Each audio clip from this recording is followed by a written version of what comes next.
Welcome back everyone to part 2 of the animation override tutorial. This is going to be the final video in our series. Very exciting, you guys have learned a lot, and I'm going to show you real quickly how to get this last piece of this animation puzzle so you can get working on your own projects. So last time we got this sheath and withdraw state set up with the triggers. We got the animations we brought in all set up and ready to go. And now we are going to dive into an override controller. So how we're going to do that is we're going to right click in our animation folder. We're going to right click, go to create, and we're going to scroll down to animation override controller. If you look at this, we're going to say, we'll just name it override state 1. And what this is going to do is, as you can see, it takes in a animator controller. So we want to use this animation controller that we've been using. We can go down to our standard assets where we had it stored before, grab the animator and drop it in there. So what this is going to do is this is going to show us all the animations that we have here. And these are the default, what they're going to be calling if we ask for the animation normally. If we go for attack, it's going to go for throw. If we want to override that with something else, let's say a sword swipe, for example, or the withdraw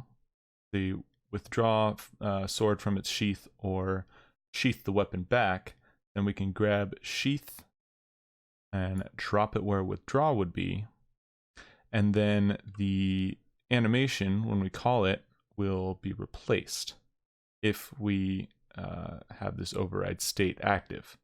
So let's do that let's make another override controller, because there's going to be two states.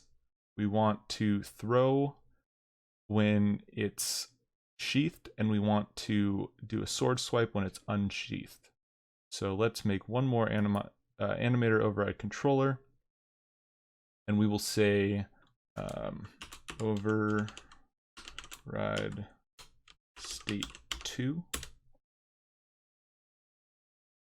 And in override state 2, it's going to take in the same animator controller, the original one, but we're going to edit the throw in this one, and we're going to make it the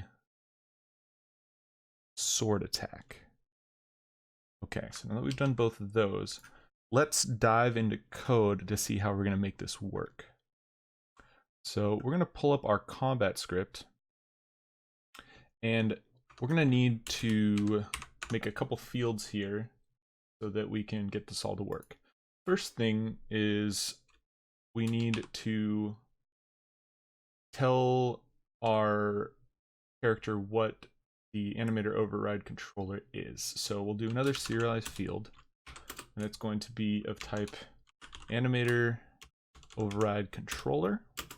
We will call this anim state 1, and then you're going to do this again for the second one. We'll call this anim state 2. And then we want to access our mesh renderers for the swords that we have here. Sword mesh, and we'll say this is we'll call this drawn sword, and going to going to rename that to sheathed sword to make it clear. And to access those, we're going to be accessing their mesh renderer component. So back here in code, we can say another serialized field, and it will be a of type mesh renderer, and we will call this one drawn sword,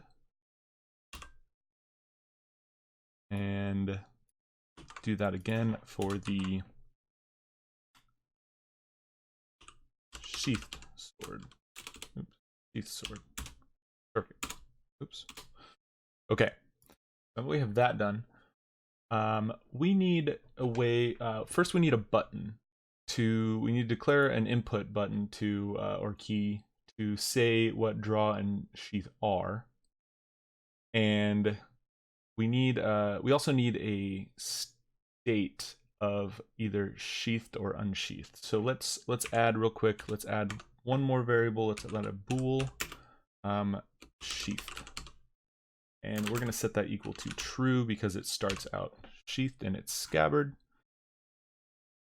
And then we'll go back down to update, and we'll say I'm going to use, from other games I have Z as my sheath and unsheath, so I'm going to use that for this.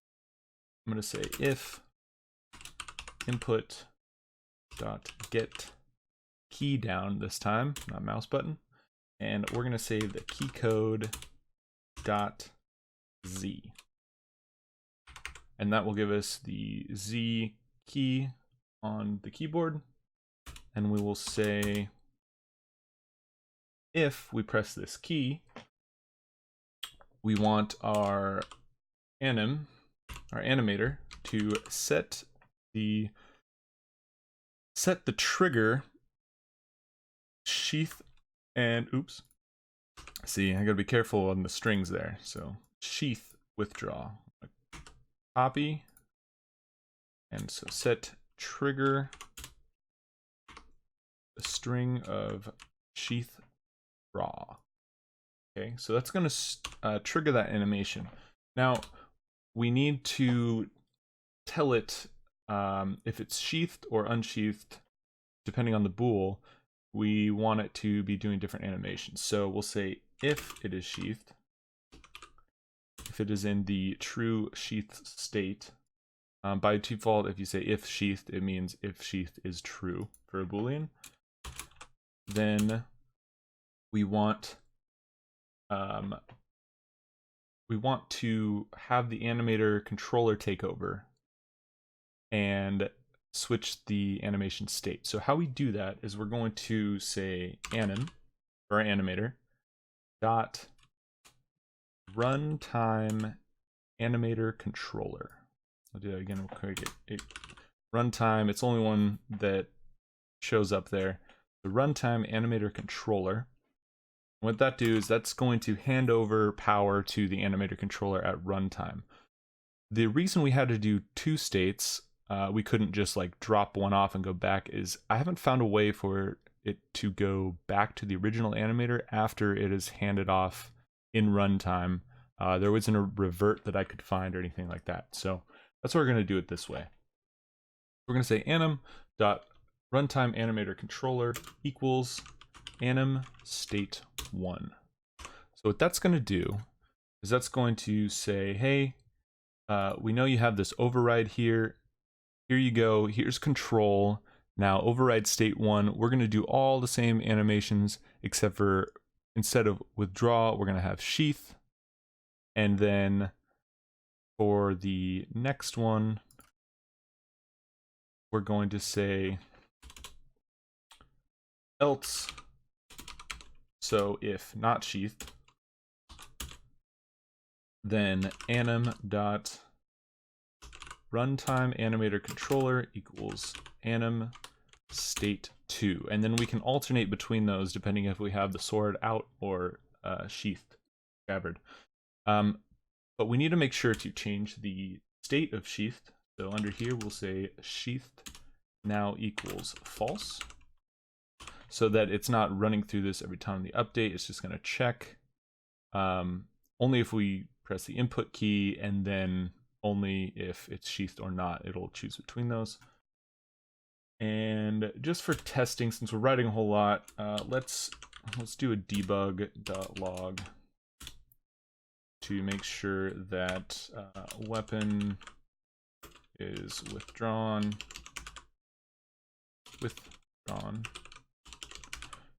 and We'll do that for the else statement as well. We're going to say sheath equals true now, and that means if the sheath is true, then the weapon is sheathed. Okay, so that looks pretty good. Let's save that and let's go try it out real quick. Let's hit play here.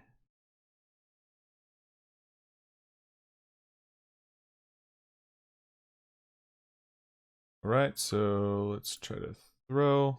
That still works. Let's press Z to see. And it didn't do anything because I forgot to hook it up. So let's go back into our third-person controller here real quick. And it's asking for the override controllers, which is great. Let's drop those in there real quick.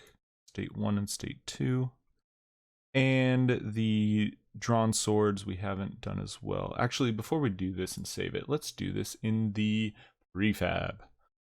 So let's take State 1, State 2, and we want our drawn sword mesh and our sheathed sword mesh. Now it knows what we're talking about. Perfect. Let's Control S to save that. Head back out here and we'll press play. Okay, we got our throw. I'm gonna press Z. It does a sheathed. And Z again does an unsheathed.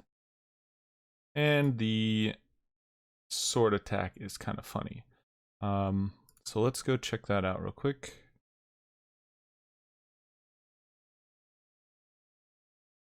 Let's bake. The rotation looked a little off, so remember last time we bake into pose and use the original. Does a little swipe across. Let's save that. Applying it. Save and back into the game.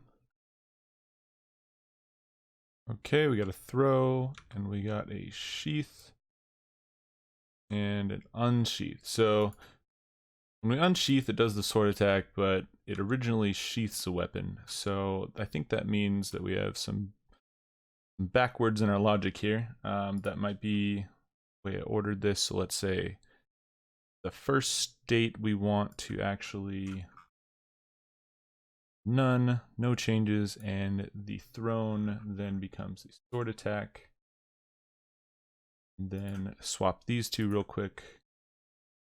Thrown is none, and withdraw is sheath. Okay, let's save that up, see if that helps. Throw works. Unsheath with a sword attack. And sheath it back in and back to throw. Perfect.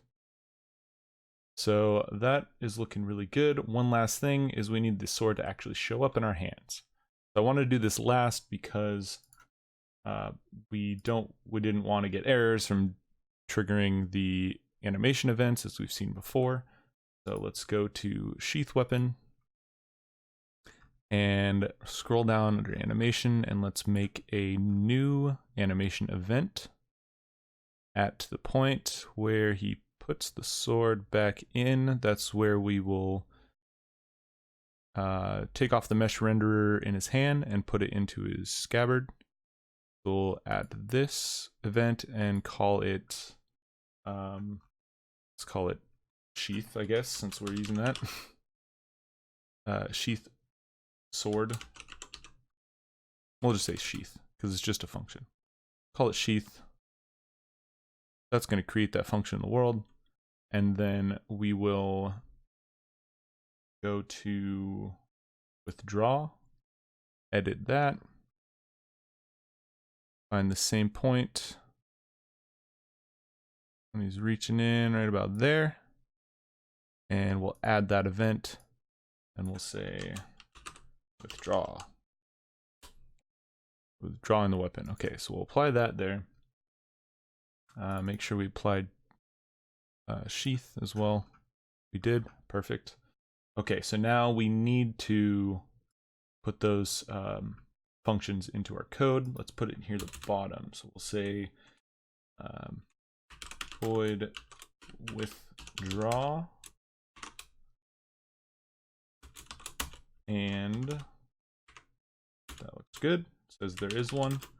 And sheath function, that looks good as well. It says that's true, that there is one.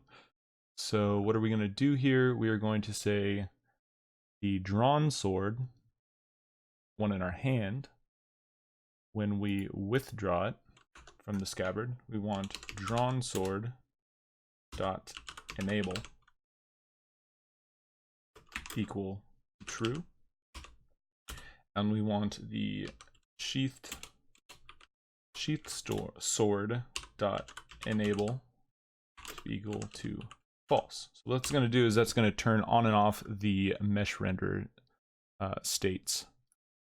And what we're going to do is do the exact opposite for sheath. We're going to say false and true. Save. When you sheath the weapon, your drawn sword is now false, it's out of your hand, and the scabbard sword is enabled. So let's save that guy. Let's go back to our scene here and hit play. All right, so we're throwing our star still. We're gonna press Z and draw our weapon, perfect. In our hand as we're running around and it's not in the scabbard. Let's put the weapon back. Perfect. And we're throwing. And when it's drawn, we're doing a sword attack. Nice. There's a little error there where he's kind of holding it without holding it. But we know how to do that now, and I'm sure you guys can figure that one out. For a little hint, it's over here in the override, where this human idol would be. You just make sure we're in the right state and with the sword attack, and just replace this with some kind of sword holding idol animation I'm sure you could find. So I'm sorry this video went a little bit longer, but there was a lot to cover, and I'm hoping you guys learned a lot and enjoyed it and are excited to apply all this stuff to your own projects. There's a lot you can do now that we know how blend trees work, and creating your own animation states and transitioning between them through the parameters and the conditions, and calling that in code and making stuff happen. For example, you could start adding some damage to this system where the animation event from the sword at its peak could call health reduction for enemies in front of you or something along those lines. So you can apply this information to pretty much anything, and I hope you guys are excited to put it into your own games. Thank you guys so much for watching. I really appreciate it, and special shout out to all the creators who made all this, all the free assets, because it saves you weeks of time, rather than coming up with your own models and animations and rigs and making sure it all works properly. Once again, I hope you all enjoyed the series, and if you have any comments that you'd like to leave, go ahead and leave them in the comment section below, or any videos you'd like to request, that any tutorials you'd like to see in the future. I will be checking back periodically and might continue with that series, with a different series. So thanks again, and I hope you liked it.